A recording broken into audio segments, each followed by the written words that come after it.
Merci, Monsieur le Président. Je remercie tout d'abord Madame la représentante spéciale du secrétaire général, Madame Bintou Keïta, pour ses remarques lucides et précises, et je renouvelle le soutien de la France à son action, ainsi qu'à l'action de la MONUSCO.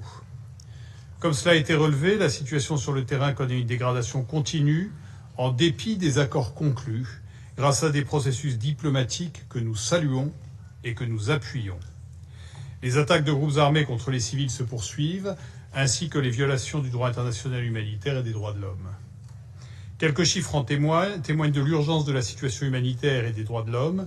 7 millions de déplacés internes, 1 200 000 réfugiés dans les pays voisins, 28 millions de personnes souffrant de malnutrition, dont 5 millions d'enfants, une augmentation, selon les autorités congolaises, de 16% des violences sexuelles au premier semestre de 2025, pour un tiers des filles de moins de 16 ans, et plus généralement, Mme Keïta le rappelait, des violations massives et systématiques des droits de l'homme.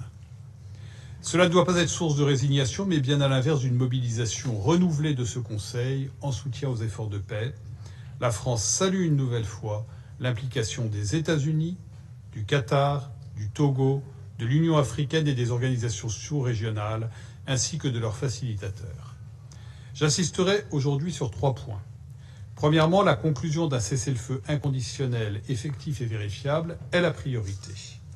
La MONUSCO a vocation à jouer un rôle opérationnel dans la vérification d'un tel cessez-le-feu et dans l'appui à la mise en œuvre des accords de paix. Elle est la seule force internationale déjà présente sur place et disposant des capacités et de l'expertise requises. Ce rôle est esquissé à la fois par la résolution 2773 de ce Conseil, l'accord de paix de Washington et la déclaration de principe de Doha. Deuxièmement, la mise en œuvre intégrale de la résolution 2773 de ce Conseil demeure une obligation qui s'impose à tous les acteurs. Cette résolution souligne les paramètres principaux de la résolution du conflit. Le retrait des forces rwandaises de défense du territoire congolais, la neutralisation des forces démocratiques de libération du Rwanda, l'arrêt du soutien aux groupes armés, y compris celles des forces rwandaises de défense au M23. La France encourage les parties à honorer de bonne foi leurs engagements et à permettre des progrès concrets dans leur mise en œuvre.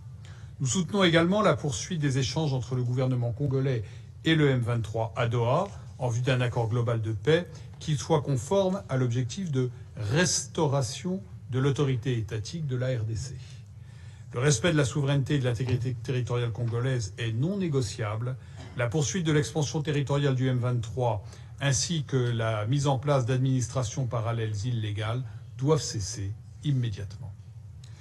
Troisièmement, la France réaffirme son plein soutien à la MONUSCO et à la mise en œuvre de son mandat pour protéger les civils, avec les ressources nécessaires à l'accomplissement de ce mandat.